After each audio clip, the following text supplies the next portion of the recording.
নমস্কার, উইলিয়াম কাউপারের লেখা the snail কবিতাটার বিশ্লেষণে সবাইকে স্বাগত।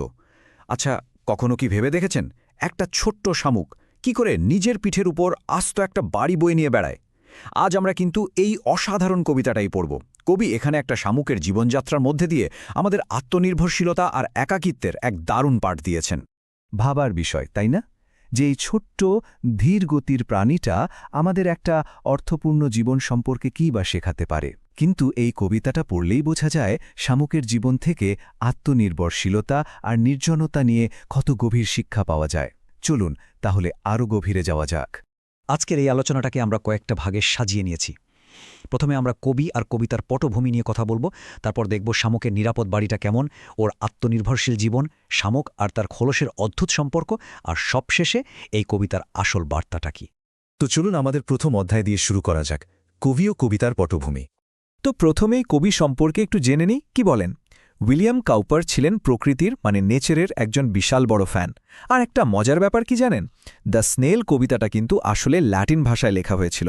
হ্যাঁ, ঠিকই শুনছেন। কাউপারের শিক্ষক ভিনসেন্ট বোন লিম্যাক্স নামে একটা কবিতা লিখেছিলেন, আর কাউপার সেটাকেই ইংরেজিতে অনুবাদ করেন।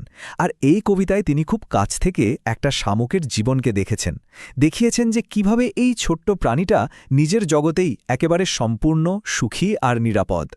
বেশ, এবার তাহলে দেখা যাক শামুকের সেই নিরাপদ বাড়িটার কথা। এর উপশিরোনামটা দারুণ, তাই না?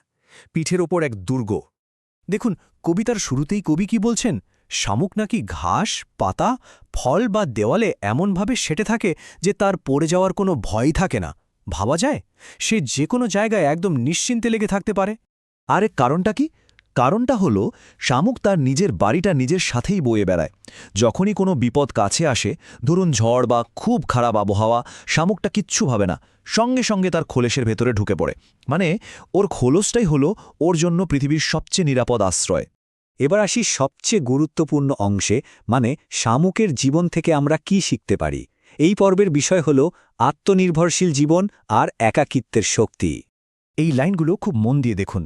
কবি বলছেন, শামুকের সুরে যদি আলতো করেও একটু ছোঁয়া লাগে, ও সঙ্গে সঙ্গে বিরক্ত হয়ে নিজের খোলসের মধ্যে গুটিয়ে যায়। ওর এই আচরণটাই কিন্তু ওর চরিত্রের আসল দিকটা আমাদের সামনে তুলে ধরে। কবি এখানে একটা দারুণ শব্দ ব্যবহার করেছেন, সেলফ কালেক্টিং পাওয়ার। এর মানে হল নিজেকে গুটিয়ে নেওয়ার ক্ষমতা, অর্থাৎ বাইরের জগৎ থেকে নিজেকে সরিয়ে এনে নিজের ভেতরেই নিরাপত্তা আর শান্তি খুঁজে পাওয়ার যে ক্ষমতা, সেটাই। এটা কিন্তু আত্মরক্ষা আর ব্যক্তিগত গোপনীয়তার এক অসাধারণ উদাহরণ। শামুক একা থাকতেই ভালোবাসে, অনেকটা একজন সন্ন্যাসীর মতো। ওর কোনো ব্যক্তিগত জিনিসপত্রের দরকার হয় না। সে নিজেই নিজের সবচেয়ে বড় সম্পদ, আর তাতেই সে পুরোপুরি খুশি। সত্যি বলতে, শামুক আমাদের শেখায় ব্যক্তিগত পরিসরের গুরুত্ব কতটা, আর কি করে নিজের সঙ্গেই শান্তিতে থাকা যায়। আমাদের চতুর্থ অধ্যায়ে আমরা দেখব শামুক আর ওর খোলসের মধ্যে যে অবিচ্ছেদ্য সম্পর্ক, সেটা ঠিক কেমন। কবিতার শেষে এসে কবি একটা খুব মজার কথা বলেছেন। তিনি বলছেন, কেউ যদি শামুকের খোলসটা দেখতে পায় কিন্তু তার মালিক শামুকটাকে দেখতে না পায়, তাহলে সে তো অন্ধের চেয়েও অধম। কারণ কি? কারণ শামুক আর তার বাড়ি দুটো আসলে একটাই জিনিস, অবিচ্ছেদ্য। এই স্লাইডটা ব্যাপারটা খুব সহজ করে দিয়েছে, তাই না? শামুক আর তার খোলস দুটো মিলে একটা সত্তা। এদেরকে আলাদা করে ভাবার কোনো উপায় নেই। একটাকে ছাড়া অন্যটার অস্তিত্বই যে অসম্পূর্ণ। তাহলে এই যে অবিচ্ছেদ্য একটা সম্পর্ক, এখান থেকে আমরা ঠিক কী শিখতে পারি? দেখুন, প্রথমত শামুকটা তার বাড়ির সাথে একেবারে জুড়ে আছে।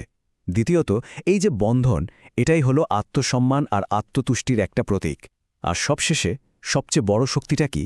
সেটা হলো অন্য কারোর ওপর নির্ভর না করে শুধু নিজের ওপর বিশ্বাস রাখা।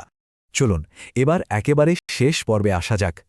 এই কবিতার বার্তাটা কেন আজও এত প্রাসঙ্গিক, সেটাই এখন আমরা আলোচনা করব।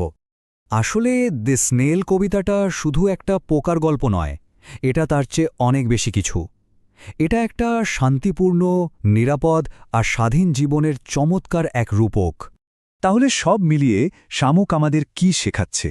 শেখাচ্ছে কিভাবে অল্পতেই খুশি থাকতে হয়, শেখাচ্ছে কঠিন সময়ে নিজের শক্তির ওপর ভরসা রাখতে হয়, আর শেখাচ্ছে স্বাধীনতা ও আত্মসম্মানকে মূল্য দিতে এবং একাকিত্বের মধ্যে যে শান্তি আছে তাকে আপন করে নিতে।